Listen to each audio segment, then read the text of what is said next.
Olá, gente, boa tarde, bem-vindos para mais essa live. Essa é a nossa segunda live da nossa virada pela saúde mental. É uma alegria ter todos vocês aqui conosco. Hoje é um dia muito especial. Hoje é o Dia Mundial de Prevenção ao Suicídio. Por isso que a gente conhece o mês de setembro como Setembro Amarelo. É um mês em que várias sociedades de saúde falam sobre a importância da gente conversar sobre saúde mental, sobre pensamentos de morte, sobre o suicídio, um tema que a gente tem, tanto medo, tanto receio de tocar. A gente pensa, será que eu devo falar? Será que eu devo tocar nesse assunto? E a gente sabe, os médicos sabem que quanto mais a gente conversar sobre isso, mais a gente puder estender a mão para alguém que está precisando de ajuda, mais a gente vai ajudar as pessoas. Talvez pertinho de você, hoje mesmo, tem alguém que está com depressão, que está com pensamentos de morte, que pensa que a vida não vale a pena, que pensa que não tem valor, que pensa que não tem mais alegria de viver. E essa pessoa talvez está precisando de alguém que ouça, alguém que possa estender a mão, oferecer um abraço e conversar. Então, essa é a nossa ideia com a nossa virada pela saúde mental, que a gente possa conversar sobre saúde mental e entender como é que a gente pode ajudar as pessoas. E se você está passando por algum momento difícil, entender como é que você pode procurar ajuda. Essa nossa live de hoje, essa segunda live do dia, vai ser sobre ansiedade e depressão. Eu vou conversar com o Dr. Felipe Lobo, que é médico psiquiatra. Deixa eu ver se o Dr. Felipe já está aqui comigo. Deixa eu chamar o doutor. Boa tarde, gente, bem-vindos. Boa tarde. Essa é a segunda live do dia de hoje, da nossa virada pela saúde mental. É com muita alegria que eu sou há 3 anos a embaixadora da campanha Falar Pode Mudar Tudo, essa causa que me enche de orgulho. Conversar sobre saúde mental é um tema tão importante para mim. E, doutor Felipe, é uma alegria ter você aqui com a gente. Boa Olá, tarde. tudo bem, Dai? Olha, eu estou muito feliz de estar aqui com vocês. Eu tentei entrar aqui pelo meu computador, deu um negócio, acabei entrando pelo celular. Qualquer Mas coisa, pelo celular é melhor mesmo. é... Qualquer coisa, se der alguma coisa aqui, eu mudo, não tem problema. Mas Tá estou muito ótimo. feliz de estar aqui com vocês. Eu quero muito, muito, antes de mais nada, agradecer a Libs, agradecer a esse projeto, né? Falar pode mudar tudo, porque pode mesmo, né? E parabenizar você, Dai, por essa iniciativa. Eu acho que a gente, né, uma pessoa que tem tantos dons assim, né, como você poderia estar se doando para diversas outras causas. E você escolheu se doar para a causa da fragilidade humana, né? Assim, e que é uma causa delicada, né? Não é fácil. É delicado. E você se doou mesmo, né? E está aí 3 anos nessa luta, né? Então, eu acho assim, parabéns mesmo. E obrigado pelo convite de participar dessa virada, Ô, mesmo. Felipe, obrigada. Eu acho que quem se dedica e merece os parabéns e toda a nossa admiração são vocês, médicos psiquiatras, que estudam tanto para auxiliar a gente quando a gente está em sofrimento, que nos apontam um caminho. E como eu estava falando no início da live, hoje é o Dia Mundial de Prevenção ao Suicídio.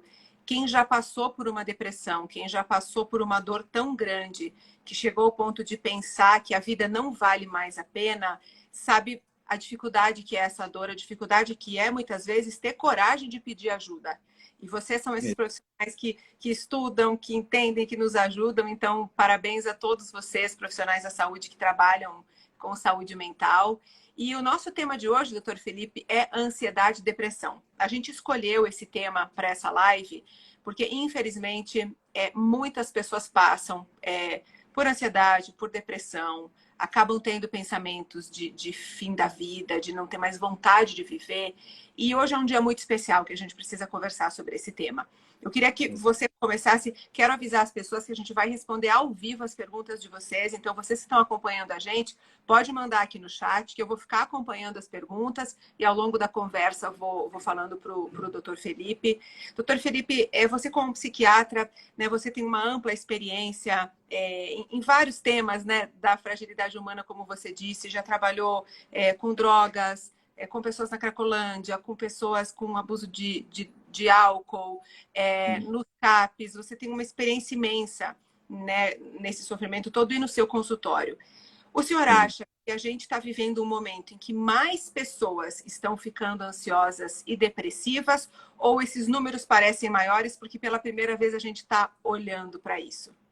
Olha, essa é uma colocação interessante, né? Primeiro, assim, esse dia é um marco, né? A gente está conseguindo, né? Vocês conseguiram fazer uma virada no dia, né? Assim, caiu num sábado e vocês aproveitaram muito essa oportunidade, né? O quanto que falar desse tema nesse dia, e não só nesse dia, mas em todos os outros, né? É importante. Sabe o que me lembra, antes de eu te responder a essa pergunta? Mas me lembra, assim, da mesma forma que os eventos de suicídio, quando divulgados, acabam, infelizmente, estimulando, né, suicídios, ou acaba, de alguma maneira, empurrando as pessoas que têm aquela tendência, ou que não estão bem, a tentarem o suicídio. Da mesma forma, eu acho que os eventos de vida, sabe? Assim, a gente também é respondente aos eventos de vida. Eu acho que esse tipo de programa, né, esse tipo de abordagem que a gente faz nas redes, essa comunicação, isso é um jeito da gente poder apontar para as pessoas que elas também têm muita vida dentro delas e que elas precisam dar lugar para essa vida, né? Então, eu acho que esse é um dia, o Setembro Amarelo, ele é um mês que ele mostra que a gente precisa olhar para a vida que tem dentro da gente, né? Mesmo que seja pelo contraste, quando a gente olha que existe a morte fora de nós, né? A gente pode olhar para a vida que tem, né? Assim, então, acho que isso é uma coisa muito importante, né? Do ponto de vista dessa... Quando a gente olha, então, para o cenário, né, de depressão, ansiedade, isso é particularmente muito, assim, preocupa muito, sabe, Dai? Porque, de fato, há um aumento, né? Se a gente pegar os dados, né, do Brasil, né, a OMS, em 2017, ela fez um levantamento, né, que ficou um tanto famoso, né, assim, sobretudo para a gente, né, em que ela fez um ranking de países com ansiedade, países com depressão, né? O Brasil foi o quinto país com mais depressão no mundo e o primeiro com mais ansiedade. O primeiro, né? Assim, a gente está em um país que as pessoas não estão bem de uma maneira geral, né? Assim, a gente precisa cuidar tanto da nossa população. E isso foi antes da pandemia. Imagina, né? Assim, Mas isso foi antes, foi em 2017, né? Então, eu acho que assim, é claro que a pandemia ela trouxe, ela foi um conjunto de fatores de agressão ao psiquismo, né? A coisa da restrição de ficar em casa, a preocupação de pegar uma doença, o contato íntimo, enfadonho com os familiares, né? Sem as válvulas de escape tradicionais, né? Lutos, né? Perda de pessoas queridas, preocupação financeira. Tudo isso, né, assim, num pacote só, né, assim, chamado pandemia. Então, eu lembro que na época, né, assim, quando estava ali no meio, né, no auge da pandemia, começou a ter um meme, uma fala que eu achei muito válida, que era assim, pegue leve com as pessoas, nós não estamos bem. Né, assim, para que as pessoas não ficassem, né, tão exigindo muito umas das outras, né, e pudesse reconhecer e cuidar dessa agressão que a gente estava passando, né, e que ainda continua em algum grau. Então, acho que sim, né, assim, tem aumentado, né, sobretudo por conta desses fatores estressores que caíram como, né, num pacote um tanto pesado demais, né, se a gente for pensar, né? Daqui a pouquinho a gente vai começar a responder as perguntas. Eu estou vendo que já chegaram várias aqui. Só antes eu queria fazer uma introdução que eu acho que é bem importante, doutor Felipe. Vamos explicar para as pessoas. Existe muita confusão. O que é depressão e o que é ansiedade? Então eu queria que primeiro você nos explicasse o que é a depressão e depois eu te pergunto da ansiedade. Tá bom. Veja que interessante. Essa dúvida, ela é uma dúvida que reporta, em algum grau, reporta o substrato, né? Aonde vai acontecendo o problema que vai gerar uma, é também a região que pode acontecer e gerar outra, né? Assim, é uma mesma região ali, né? As teorias mais clássicas, tanto para a ansiedade quanto para a depressão, hoje a gente sabe que essas teorias elas foram iniciais. Existem outros tantos fatores, mas não é porque são iniciais que não são verdadeiras, né? Mas as teorias mais clássicas, elas falam que tanto uma quanto a outra são desordens ali do sistema serotoninérgico. Ai, que nome é esse, né? Serotonina é uma... que é isso? Começaram as palavras difíceis, né? Assim, mas eu vou explicar. Serotonina, né, é um neurotransmissor, né, uma substância que regula a tranquilidade. Né? Assim, quanto mais serotonina, de uma maneira geral, grosseiramente, mais tranquilo a gente tá, né? Mais blasé a gente tá, né? Eu brinco, né, falando assim, gente, meu desejo é ter a quantidade de serotonina que a Monja Cohen tem, né? Assim, entende? Assim, pensa nisso, né? O protótipo da... Hã? Ela podia empacotar e vender pra Não gente, né? é, não é. Então, assim, então veja, as desordens serotoninérgicas, elas estão envolvidas tanto para uma quanto para outra. Então, isso já também, em algum grau, gera alguma confusão. Mas, depressão é uma desordem que está relacionada, principalmente, com dois sintomas que todo mundo conhece, né? E que talvez sejam difíceis de serem definidos, mas que é a tristeza, uma tristeza que prevalece. Uma tristeza, Dai, que não é assim, tô triste porque quebrei o vaso da minha casa que eu gostava muito. Não! Né? Assim, não é uma tristeza que ela não está associada muito aos eventos que você está vivendo. O humor, quando ele está patológico, quando ele não está bem, ele perde essa responsividade, essa sintonia com o que está acontecendo. O humor normal é o humor que é sintônico ao que está acontecendo. Eu estou feliz porque algo aconteceu, eu estou triste porque algo aconteceu. Estou ansioso porque algo vai acontecer, estava É acontecendo. uma tristeza meio que permanente, assim. Que prevalece. Aí você pergunta, por que você está triste? Aí a pessoa fala, não sei, eu tô.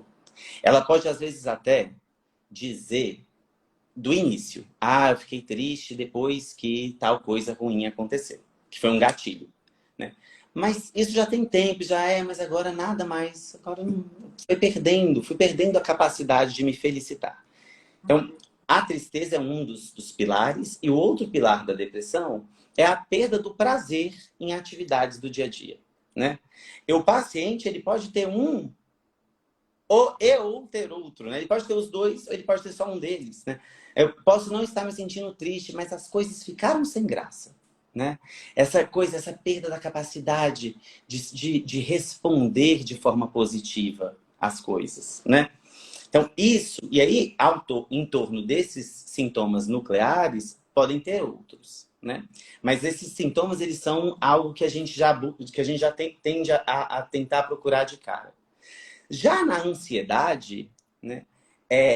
Em que pese o fato dela também ter lá uma origem, em muitas teorias, serotoninérgica, mas a ansiedade, ela já tem uma manifestação mais de, assim, preocupações e ou medos, né? Assim, então veja, tem uma coisa mais de uma tensão interna, né? Uma preocupação contínua. Desculpa, pode falar. Então, Desculpa. sempre tensão, de preocupação, de medo. Tem algo, eu muitas vezes me senti assim, parece que o coração permanentemente acelerado, uma angústia, algo que eu costumava chamar de angústia o tempo todo. É algo assim?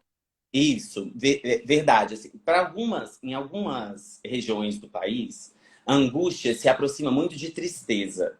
Mas para outras, a nomenclatura da angústia fica mais próxima do que a gente, como psiquiatra, chama de angústia mesmo. A angústia, ela melhor definida pela psiquiatria como realmente uma sensação de desconforto no peito, como uma tensão, né, no peito, uma coisa no Eu falo peito. que é um cadeado apertado no peito. Boa.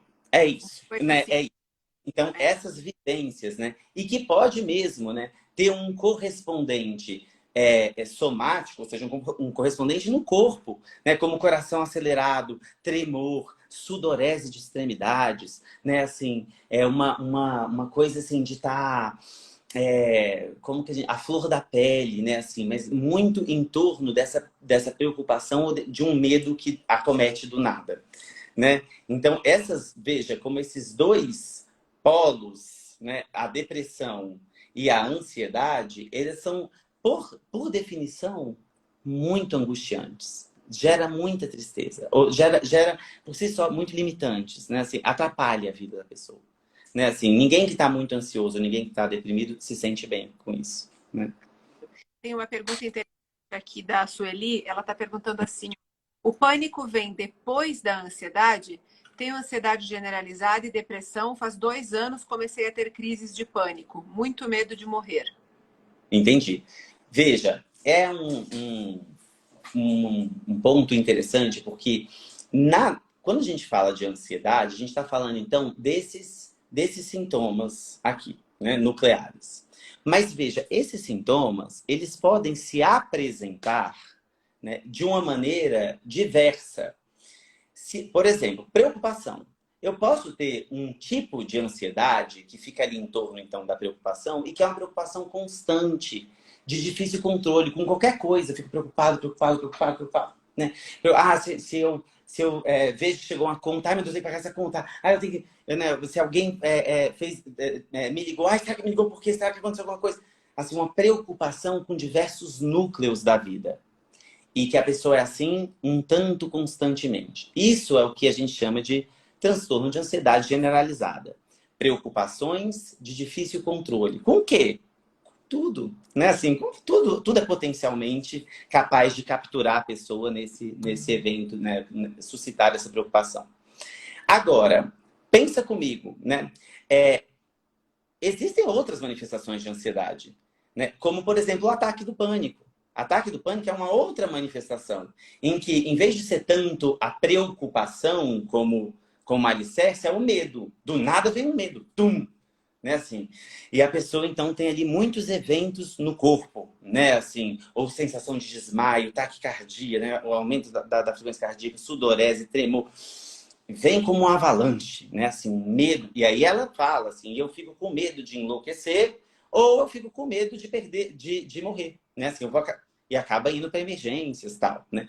Veja, o ataque do pânico, ele é uma outra manifestação do que a gente chama de ansiedade. Por quê? Porque ela está se baseando no medo, né? Então, uma pessoa que tem transtorno de ansiedade generalizada, ela pode ter outras manifestações de ansiedade. Né? Ela pode ter ali, então, ataques do pânico associado. O que a gente precisa fazer? Né? No caso dela, né, eu acho que é muito interessante, e aí ela é uma paciente que está nos reportando e ela está sendo muito ilustrativa daquilo que eu disse. Assim, eu tenho transtorno de ansiedade generalizada, tenho depressão também e tenho ataques do pânico. Nossa, eu sou muito azarada, né? Meu Deus, eu tenho 3 coisas. Não, você tem uma coisa só, que é ali uma desordem serotoninérgica que está se manifestando desse jeito. Né? Assim, cuida das suas vias serotoninérgicas e você vai melhorar de tudo, entende? Assim? Então, às vezes, o que é muito plural e assustador e que alimenta fantasias muito negativas, na verdade, é uma coisa só que a gente precisa cuidar bem e que tudo se resolve, entende? E nesse vai falar mais do tratamento mais para frente, mas nesse caso, a pessoa precisa de uma orientação médica, né, doutor? Precisa ir ao psiquiatra, muitas vezes vai precisar de uma medicação. Então, fala um pouquinho para a gente. Vamos aproveitar e já vamos falar do tratamento, depois eu volto. Tá bom. Eu acho muito interessante, né, falar de tratamento, porque o tratamento, ele primeiro passa pela nossa capacidade de nos acolher nos nossos sofrimentos, né? Primeiro, eu só vou atrás de um tratamento se eu conseguir desenvolver em mim um senso de autocuidado em que eu falo assim, peraí, eu não tô bem, né? Eu preciso me cuidar, né? E aí tem um ponto que eu acho que é muito interessante, eu, né, gostaria de falar, né, disso, porque eu acho que isso é uma coisa fundamental, assim, né? Que é assim, sabe, Dai, a gente precisa aprender a lidar com as nossas idealizações de nós mesmos. A gente se idealiza muito, né? Então, eu deveria não estar doente, eu deveria não precisar, eu deveria. Eu tinha que ser capaz, eu tinha que ser o melhor, fazer a melhor live. Eu tinha que ser a pessoa o melhor psiquiatra. Eu tinha que dar conta, eu tinha... Quem disse? Peraí. Quem disse que tinha? Né? Assim, eu acho que aí tem um ponto importante. Cuidado com as suas idealizações de si mesmo. Cuidado. Cuidado. Para onde elas vão te levar? Né? Porque em torno da idealização tem uma negligência horrível aí. Né? Assim, eu tinha que dar conta, então eu não vou assumir para mim que eu não estou dando. Pera lá. Né? Às custas de que você está fazendo isso consigo? Né? Assim, ninguém vai conseguir preencher e ser totalmente gabaritar as próprias idealizações. Por definição, porque idealização ela é algo diferente. E idealizar é diferente de realizar. Né? O real é diferente. Entende? Então a gente poder ter muito cuidado, falar assim, pera lá, eu acho que eu estou me idealizando aqui.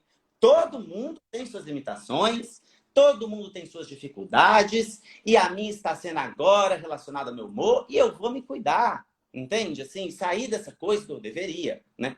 Então, esse reconhecimento, né, é importantíssimo, porque ele amplia a adesão ao tratamento. Ele é o que conecta o indivíduo com a parte saudável dele. Porque a parte saudável dele quer se tratar. Né? Assim, a parte saudável dele quer estar bem. Né?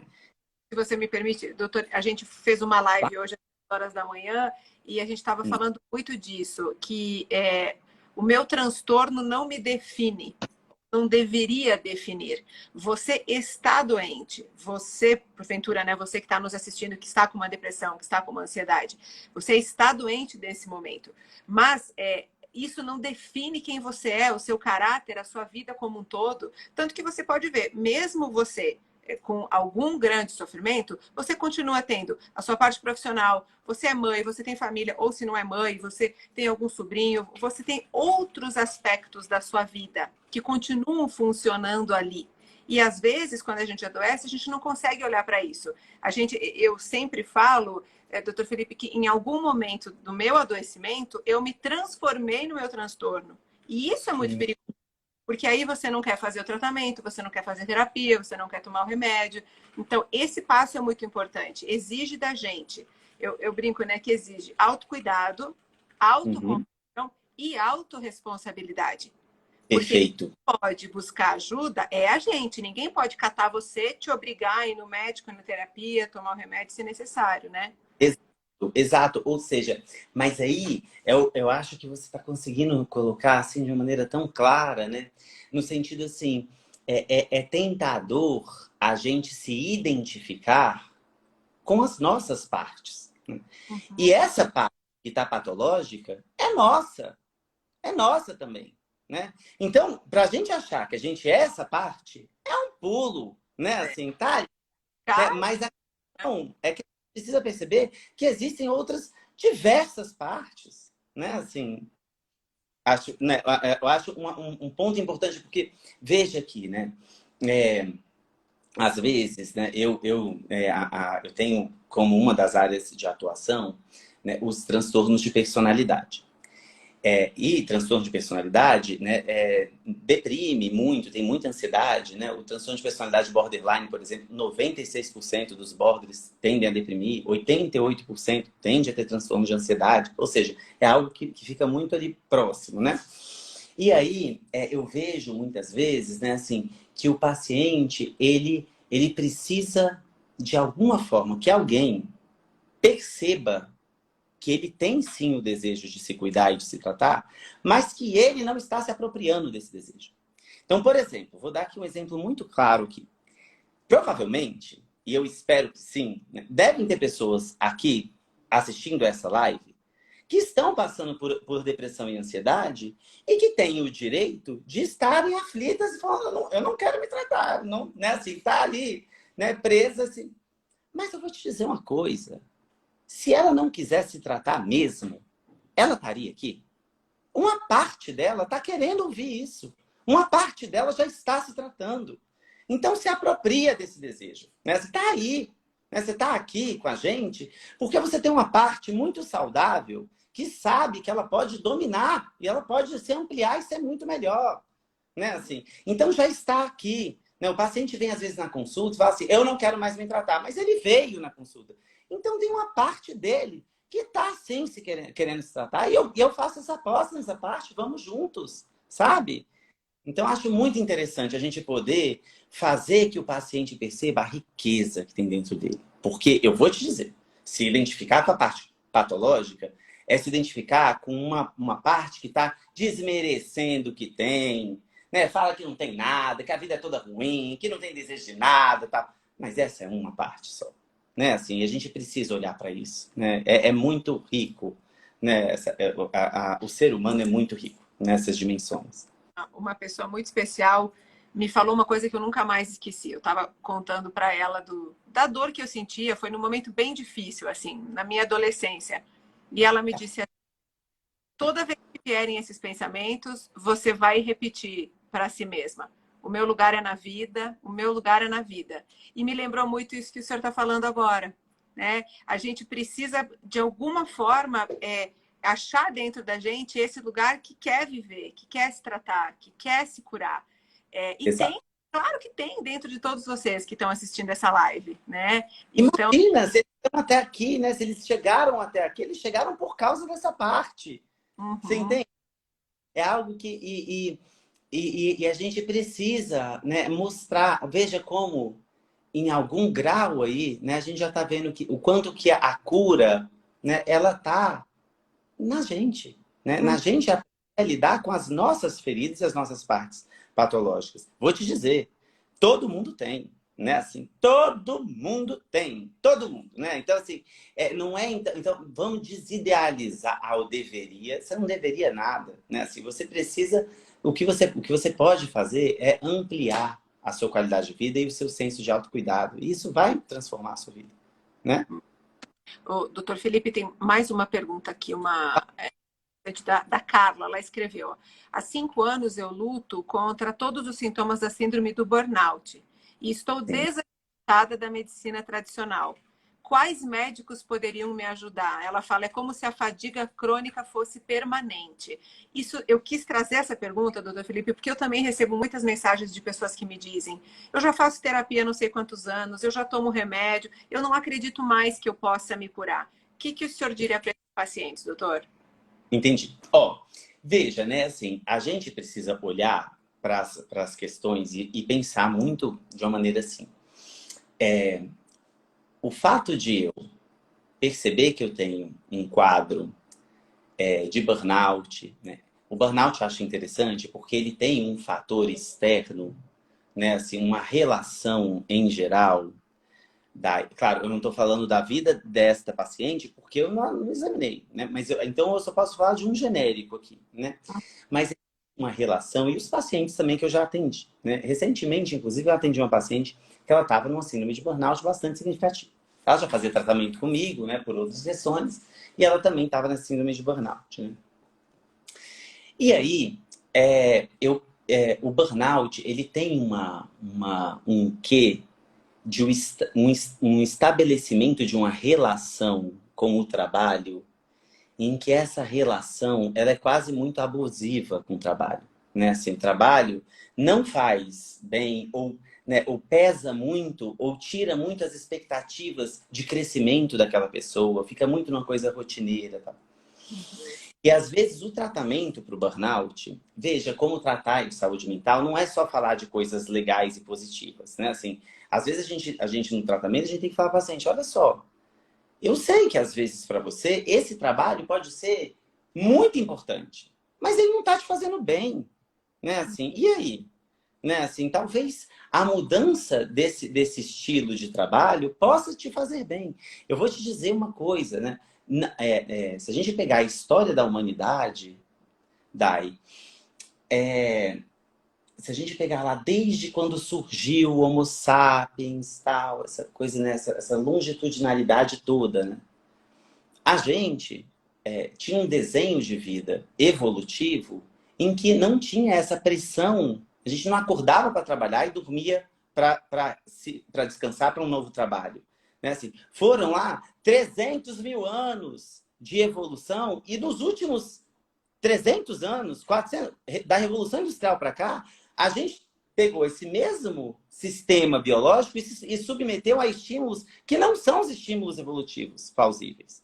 Né? Daí, quando a gente pensa assim, por que as pessoas estão se adoentando mais? Por que tem mais ansiedade, mais depressão? Talvez o nosso desenho de sociedade possa estar sendo um tanto inadequado para a gente. Né? A cultura do dinheiro, da produção e tal, pode não ser a cultura necessária para o nosso biológico. Né? Então, às vezes, repensar o trabalho é cuidar da vida.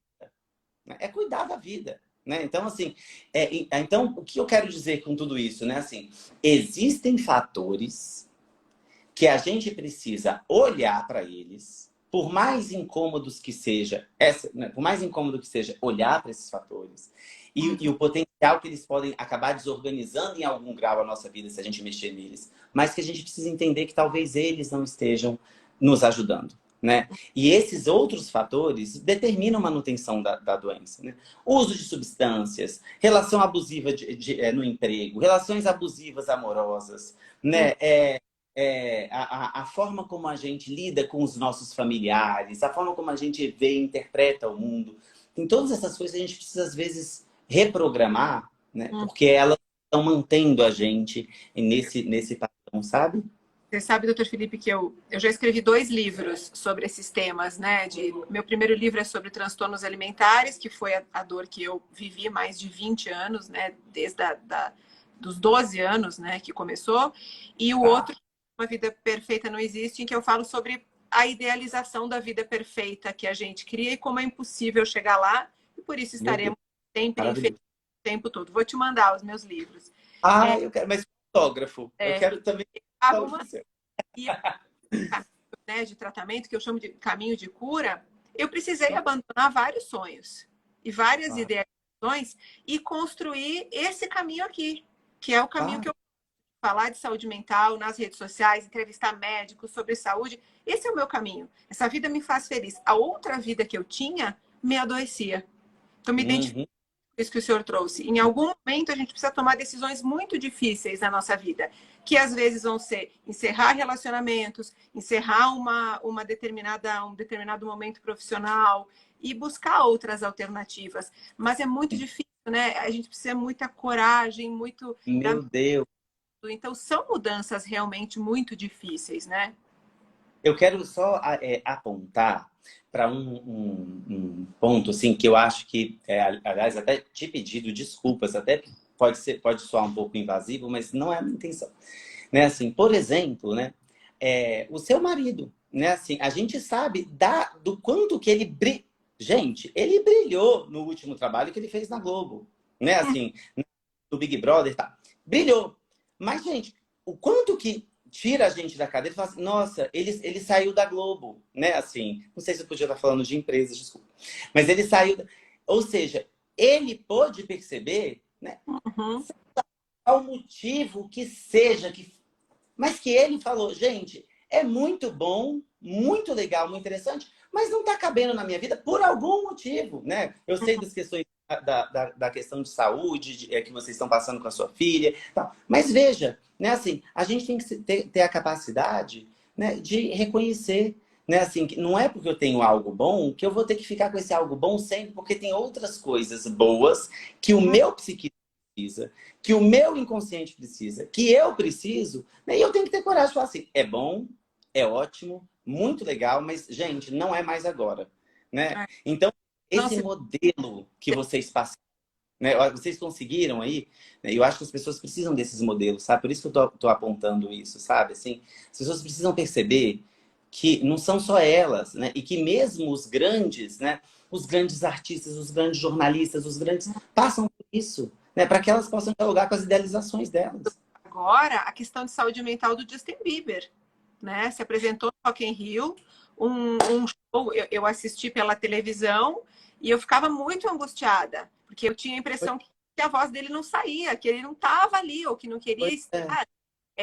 E agora cancelou o restante da turnê. A gente viu Simone Biles na Olimpíada, a gente está vendo muitas pessoas com muito sucesso. Quando que a gente vai imaginar, doutor Felipe, que um cara rico e famoso como Justin Bieber vai enfrentar questões de saúde mental?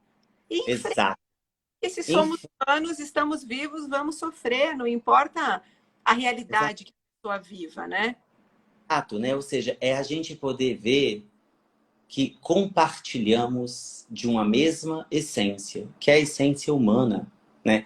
E reconhecer a coragem dessas pessoas de irem em busca do lado saudável delas, porque às vezes o lado patológico é muito sedutor, né? Assim, ficar lá no palco, né, do Rock in Rio e a glória que isso traz, isso não é fácil. A gente fala assim, não que eu tô mal. Não é... A Simone Biles, mesma coisa, né? Mas tem que ter essa coragem, né? De falar assim, pera lá, né? Assim, mais importante do que esse projeto está sendo aqui agora, sou eu, porque sem mim esse projeto nem existiria, né? Uhum. Assim, coisa que eu acho é muito precioso isso. A nossa sociedade, Dai, precisava cuidar mais dessa capacidade de olhar para dentro, né? Tá tudo aqui dentro, né? Assim, tá tudo aqui dentro. É que eu acho, doutor Felipe, que a gente vive tão em busca de ter trabalhar o máximo possível para ganhar o máximo de dinheiro possível, para comprar uma casa, um carro, para construir a vida, para ganhar o futuro. É natural, porque nós queremos ter a segurança financeira e o sucesso profissional. Todo mundo quer. Claro. A gente não está dizendo aqui, não busque os seus sonhos, não. O problema é quando a gente se perde nisso e isso vira uma doença, isso vira um adoecimento e chega ao ponto, né, hoje o Dia Mundial de Prevenção do Suicídio, da pessoa achar que a vida não vale mais a pena, porque ela não consegue tal que ela deseja. Uma vez eu entrevistei um médico que falou uma coisa que eu nunca esqueci. Ele disse: a gente precisa entender que a pessoa que pensa em suicídio, ela não quer acabar com a própria vida, ela quer acabar com a dor. E eu acho que Perfeito. porque a gente julgar, né? Ai, como assim suicídio? Como assim?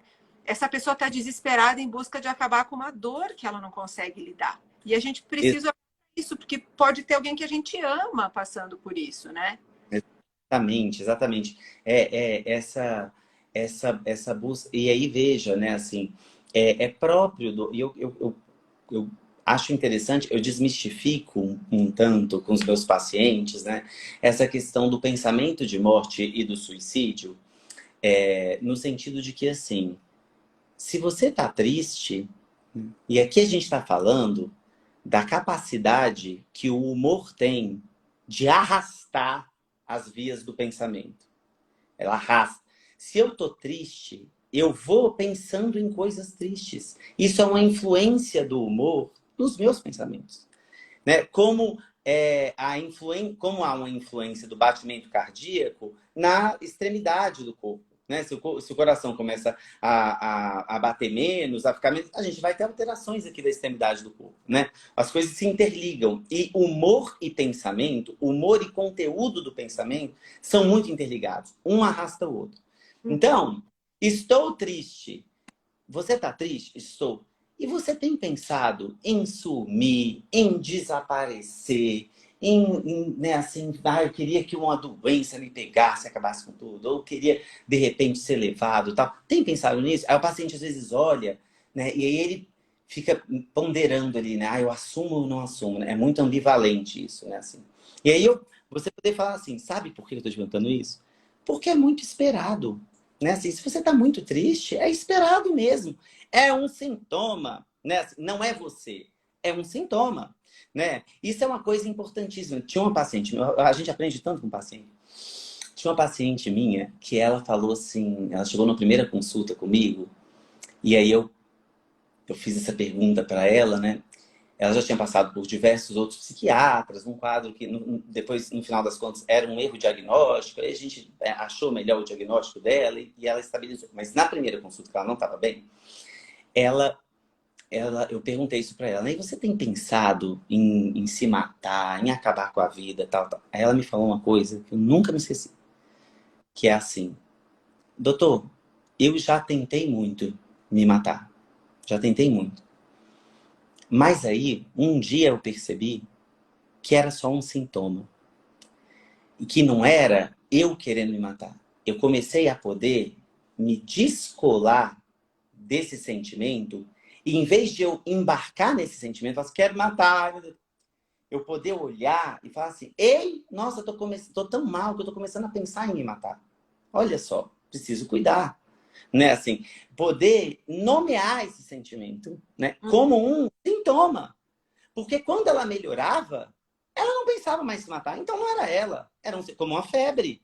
Né? Assim, tô aqui com febre. Ah, agora é a minha temperatura corporal, agora eu sou assim, agora... Pera lá, né? Assim, é um sintoma. Vem, te acomete, se você trata, cuida, tá? Vai embora. Né? Mas veja como os sintomas nos transtornos mentais, eles tendem, né? Eles têm um ar um pouco sedutor com o ego, né? Para o ego comprar ali, né? Para a pessoa achar que realmente faz parte dele. Não, eu quero me matar mesmo. Não, eu tô mal a ponto de ficar pensando em me matar, mas eu não quero, né? Assim, eu quero sair disso, né? Eu quero melhorar dessa dor, né? Assim, mas é tentador, né? Então acho que a gente precisa cuidar disso, né? Precisa olhar para isso. E aí ela nunca mais tentou suicídio, ela fala, né? Assim, nunca mais, porque quando eu começava a pensar em suicídio, eu não ia lá tentar, fala assim, opa, deixa eu comunicar aqui meu médico, olha, eu tô ficando mal, tô começando a pensar em suicídio. Veja, interessante.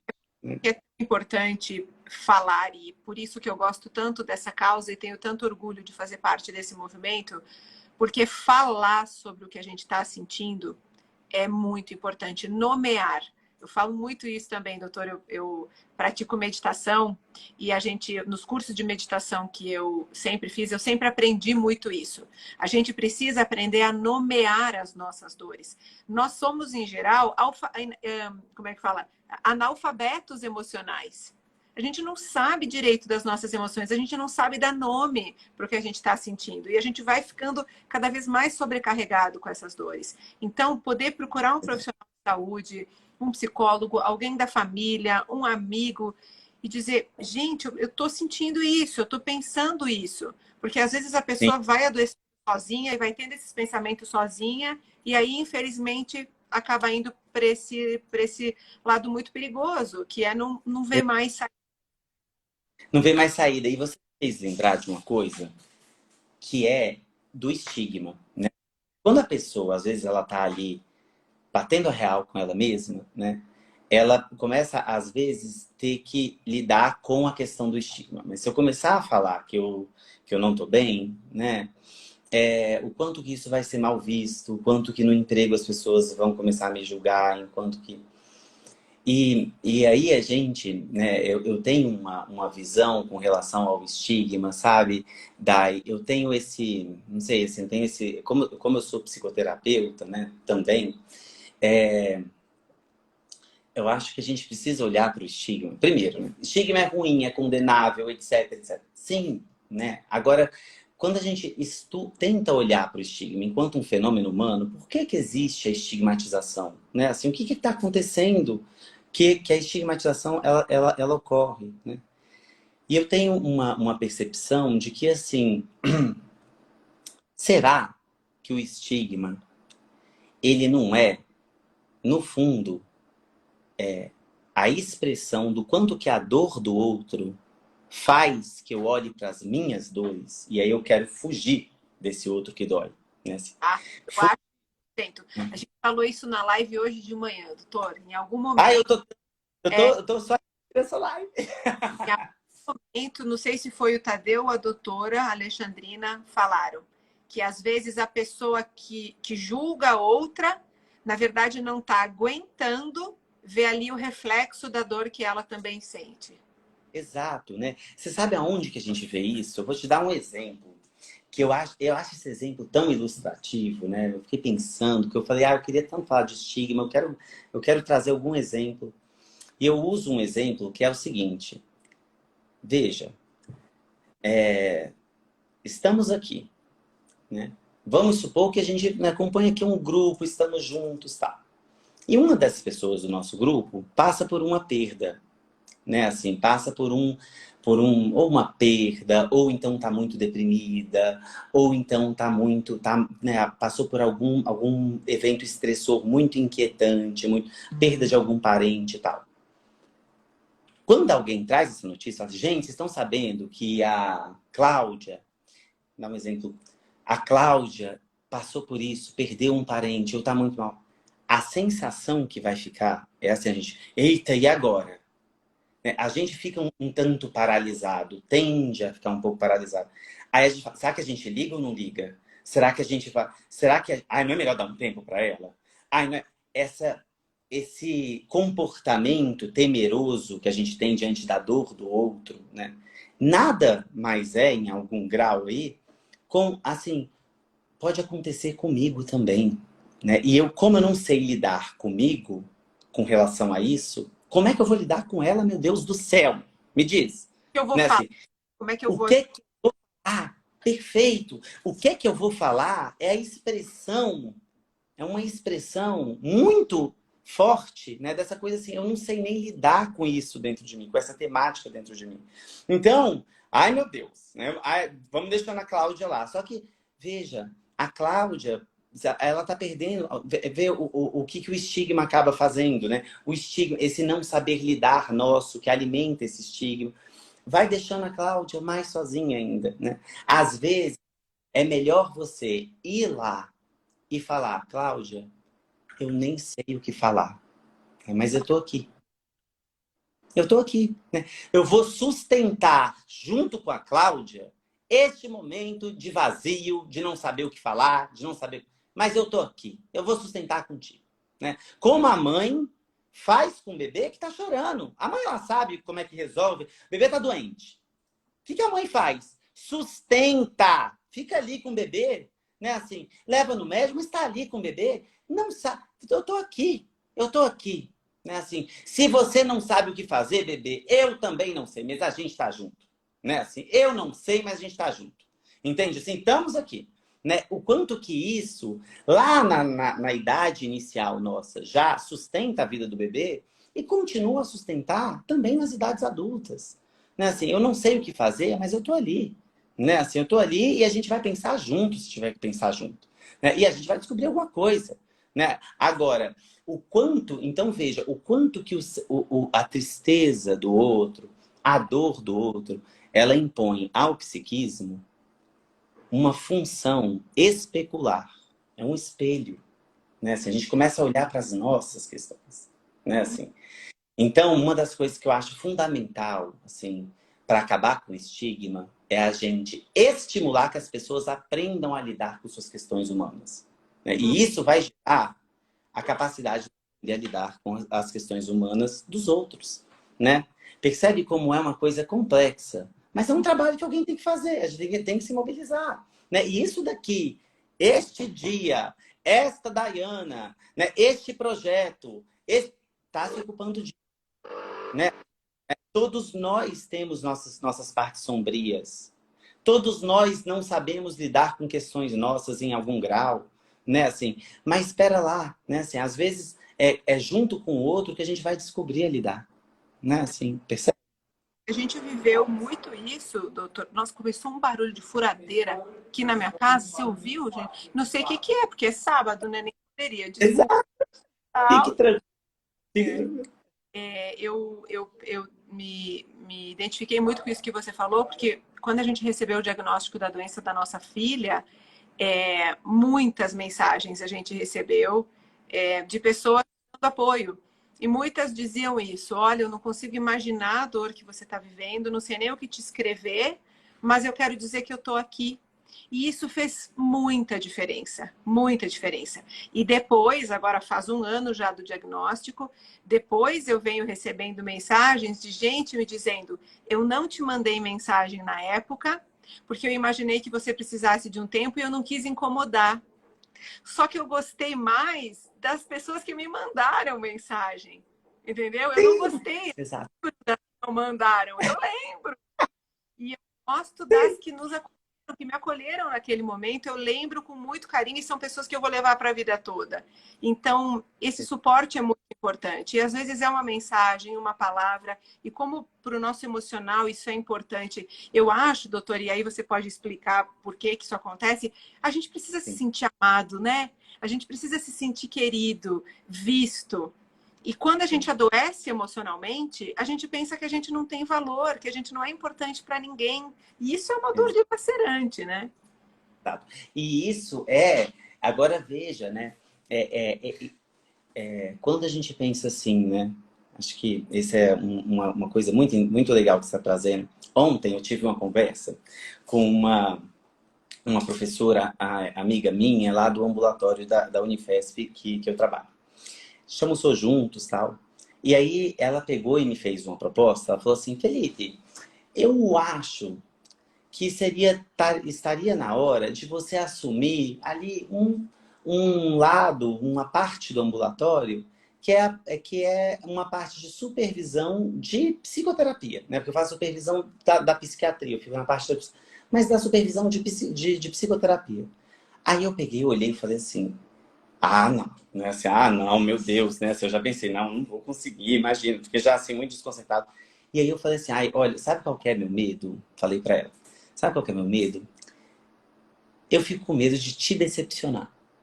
Você vê assim, nossa, Felipe não é aquele psicoterapeuta que eu imaginei.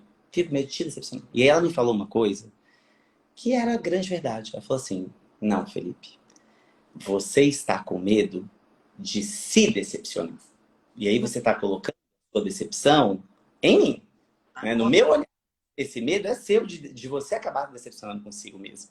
Né? Assim, então, eu acho que tem uma coisa, né, assim, do quanto que a gente tem esse fenômeno, né? A gente chama isso de projeção. Né? A gente projeta no outro uma imagem que é a imagem que a gente tem de nós mesmos, muitas vezes. Né? Então, quando você fala assim, quando o deprimido fala assim, ai, ninguém tá nem aí pra mim, né? Eu acho que eu não sou importante na vida de ninguém. Eu acho que, né? Veja, tem dois lados aí, né? Primeiro, como é aflitivo sentir isso, né? Porque para ele tá sentindo isso mesmo, né? Uhum. Assim. Mas tem um outro lado que é assim, pera lá, né? Assim, se os outros te valorizam, cuidam de você, gostam de você, você estaria na capacidade de reconhecer isso? Ou você está só vendo o seu lado triste estampado no outro, né? Assim, porque eu tenho certeza que, né, você não chegou até aqui sozinho, né? Assim, as pessoas, né, de alguma maneira gostam em você e acreditam em você, né? Assim, mas você não está podendo nesse momento, acho que isso é um ponto importante, não está podendo nesse momento se sintonizar e perceber isso. Tudo bem, né? E a gente, porque você está num processo depressivo, mas olha, a gente tem que ter muito cuidado com as nossas convicções. A Uhum. convicção, ela é um sentimento e ele passa, né? Cuidado com as convicções. Eu tenho certeza que a Dai me odeia, porque a Dai... Nananana. Epa! É, essa certeza que é hoje, ela pode mudar completamente. A certeza pode ser outra. Né? Assim, então, as nossas convicções precisam ser... Né? A gente precisa ter cuidado. Né? Porque senão a gente trabalha como se fosse aquela grande verdade. E não é. Ainda E mais quando diz do... os nossos sentimentos, a gente é tão complexo, ambivalente, a gente muda, né? A gente muda de sentimentos, é muito complexo, né? A nossa É estrutura muito. emocional é muito complexa, né? Então, assim, É ficar muito. preso a determinadas coisas, a um diagnóstico, a um transtorno, a um pensamento no momento é delicado, né? Doutor Felipe, está quase na hora da gente encerrar a Eu nossa não... Ai, a gente vai continuar aqui até... Vamos fazer uma virada, um live. corujão. Preciso. A gente não vai conseguir responder uma por uma todas as perguntas, mas muitas pessoas mandaram mensagem dizendo que se identificam com os sinais, né, que você trouxe. Eu só queria responder mais uma pergunta antes da gente encerrar, que é sobre o tratamento. Você comentou, doutor, que às vezes a questão é o déficit de serotonina, essa coisa toda. Várias pessoas perguntaram, mas como é o tratamento para isso? Então, eu gostaria que o senhor falasse assim, rapidamente, só para não cair a nossa live, que vai fechar 1 hora. Excelente, tá bom. Veja, então o tratamento, ele envolve essa abordagem que é, dependendo do grau de depressão ou de ansiedade que o paciente apresente, né, uma abordagem apenas psicoterapêutica, né, assim, ou seja, ajudando o paciente a lidar com essas questões introjetadas, a forma como ele se vê, a forma como ele interpreta o mundo, tal. Às vezes, só isso daqui, né, que não só, é tudo isso daqui, já ajuda e já resolve. Mas para quadros moderados e graves, e aí por isso que precisa ir para uma avaliação, sabe? Porque a identificação desses quadros, assim, eu estou num episódio depressivo moderado. Não cabe a você isso daí, porque é uma coisa muito técnica mesmo, né? Assim, então, por isso que tem que, né? Mas uma vez identificado que é moderado, grave, convém, se coloca aí como necessário o uso de medicações. Os antidepressivos, eles são a principal estratégia, porque eles dialogam, entre outras coisas, com esse déficit de serotonina. Né? Assim, é como se ele falasse assim, eu falo assim para os meus pacientes, ele chega lá no sistema que está acostumado a trabalhar com fluxo de serotonina baixo, né? Ele chega lá e fala assim, querido, que é isso? Não, aumenta isso daí, né? Vamos embora, vamos aumentar isso. E ele, então, vai instituindo um novo nível de serotonina, um novo nível de outros neurotransmissores, a depender do antidepressivo. Outros antidepressivos mexem em outras vias, e às vezes é necessário que a gente mexa em outras vias. E aí, isso vai sendo instituído de novo para os níveis de normalidade desse sistema. Com o tempo, a gente espera, sim, que o próprio sistema se acostume com esses novos níveis. Que é o que, então, proporciona que lá no futuro a gente possa ir tirando a medicação e o sistema está acostumado com isso, ele vai bancando. Porque eu vou te dizer uma coisa. Que sistema plástico, né? Assim, existe a neuroplasticidade, ele se acostuma. Né? Assim, você tende a se acostumar com o nível adequado. Né? Assim como ele se acostumou com os níveis patológicos e ficou lá mantendo os níveis patológicos, percebe? Então, Felipe, mas não respondeu ao primeiro antidepressivo.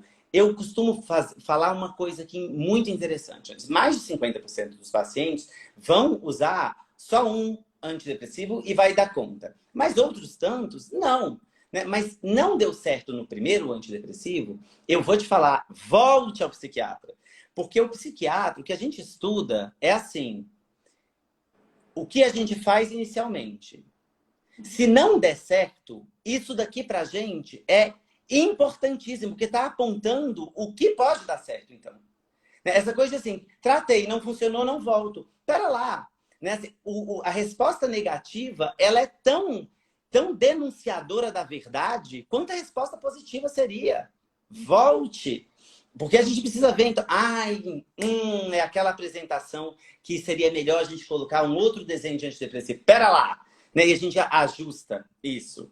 Né? Assim, então, essa persistência, né? Ela é, na verdade, uma expressão da aproximação com a verdade. Né? Precisa continuar, porque a gente sabe o que está realmente acontecendo. Né? E a gente estuda o deu certo e a gente estuda bastante o deu errado. Né? Assim, e isso é útil para a gente. Né? Então, volte, sabe? Até porque cada paciente é de um jeito, existem inúmeras medicações, inúmeros tratamentos. Nem todo paciente, como o senhor disse, vai precisar de medicação. Então, o mais importante que a gente quer deixar como mensagem para vocês aqui é, se você se identificou com algum sintoma que a gente trouxe aqui, busque ajuda, busque um psicólogo, busque um psiquiatra, converse com alguém, acolha a sua dor e busque ajuda, porque viver vale a pena, você tem que resgatar isso, né, dentro de você. Doutora, infelizmente eu preciso encerrar. Muito obrigada, foi um prazer. E a gente se encontra daqui a pouquinho mais, às 5 horas da tarde. Tem mais uma live aqui na nossa Virada pela Saúde Mental. Eu vou conversar sobre saúde mental nas várias faixas etárias. Saúde mental criança, adolescente, mulheres e homens mais velhos, terceira idade. A gente vai falar bastante com o Dr. Luiz Dickmann. Então eu espero todos vocês Por às 5 aqui. da tarde. Doutor, um beijo. Foi um Muito prazer. obrigado, gente. Obrigado, Dai. Obrigado a quem nos assistiu e parabéns pela força de todos nós. Somos muito fortes. Verdade. Beijo, amor. Beijo, Tchau, tchau. tchau.